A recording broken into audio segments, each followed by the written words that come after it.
आज के वीडियो में हम बात करेंगे भारत में क्रिश्चियनिटी के सफर और क्रिश्चियनिटी के पश्चिमी होने के बारे में। आज हम ये समझेंगे कि अगर जीसस का जन्म हुआ था बेथलेहम में, which is modern day Israel, और अगर जीसस बड़े हुए नाजरत में और उनका हुआ क्रूसिफिक्शन जेरूसलम में, तो क्रिश्चियनिटी जेरूसलम से भारत तक कैसे आई, आइए समझते हैं। क्रिश्चियनिटी का पहला प्रवेश लगभग 52 एडी में हुआ था, जब सेंट थॉमस, जो एक अपोस्टल भी थे, केरला के मलाबार कोस्ट पर आए। उन्होंने यहाँ के लोगों को क्रिश्चियन धर्म के बारे में बताना शुरू किया, लेकिन ये भारत का नहीं, एक विदेशी स्कूल ऑफ थॉट था। Before moving ahead, Let's also understand what is an apostle. So Christian history के मुताबिक एक अपोस्टल उन 12 शिष्यों में से एक व्यक्ति होता है जिसे जीसस ने अपना सबसे करीबी साथी बनाया था और उनके मरने के बाद उनका संदेश दुनिया में फैलाने के लिए भेजा था। अपोस्टल शब्द is derived from the Greek word apostolos, which also means messenger. Bharat में सनातन धर्म की गहराई थी और यहाँ के लोगों का धर्म उनकी पुरानी परंपराओं पर आधारित था। क्रिश्चियनिटी यहाँ धीरे धीरे फैला, पर यह एक विदेशी धर्म था जो अपनी जड़ें भारत के बाहर से लेकर आया था।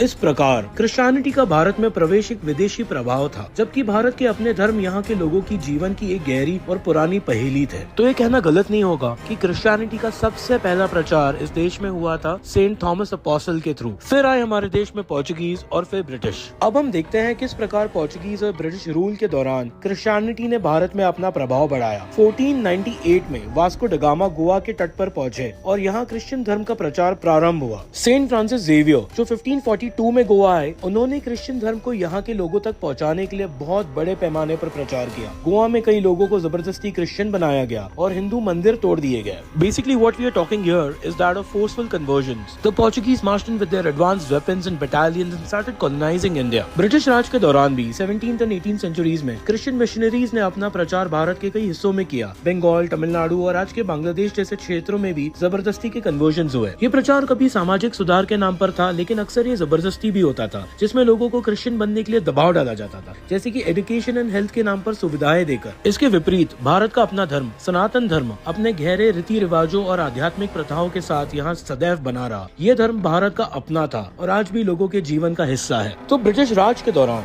18th और 19th सेंचुरीज में क्रिश्चियनिटी का प्रचार इंडिया में तेजी से बढ़ा। मिशनरीज ने पहले एजुकेशनल और हेल्थ केयर सिस्टम्स के थ्रू अपना प्रचार शुरू किया। ब्रिटिश हुकूमत ने भी इन मिशनरीज को सपोर्ट किया, जिससे उन्हें आसानी से अपने मिशन को पूरा करने का मौका मिला। मिशनरीज ने स्कूल्स, कॉलेजेस और हॉस्पिटल्स बनाए, जहां वो सिर्फ एजुकेशन और मेडिकल केयर नहीं देते थे, बल्कि अपने धार्मिक विचारों को भी प्रचार करते थे। बहुत से लोगों ने, स्पेशली बैकवर्ड कम्युनिटीज ने, क्रिश्चियनिटी को अपनाया क्योंकि ये उन्हें सामाजिक और आर्थिक सुधार के लिए एक नया रास्ता दिखाता था। लेकिन इस प्रचार का एक नेगेटिव पहलू भी ये है कि कई लोगों ने अपना परंपरा और धार्मिक पहचान को खोया। इसके बावजूद ब्रिटिश राज के दौरान क्रिश्चियनिटी का प्रचार इंडिया में एक सिग्निफिकेंट रूप से बढ़ा। आज भी क्रिश्चियन कम्युनिटी इंडिया की एक महत्वपूर्ण हिस्सा है। आपको ये वीडियो कैसा लगा, कमेंट करके बताएं।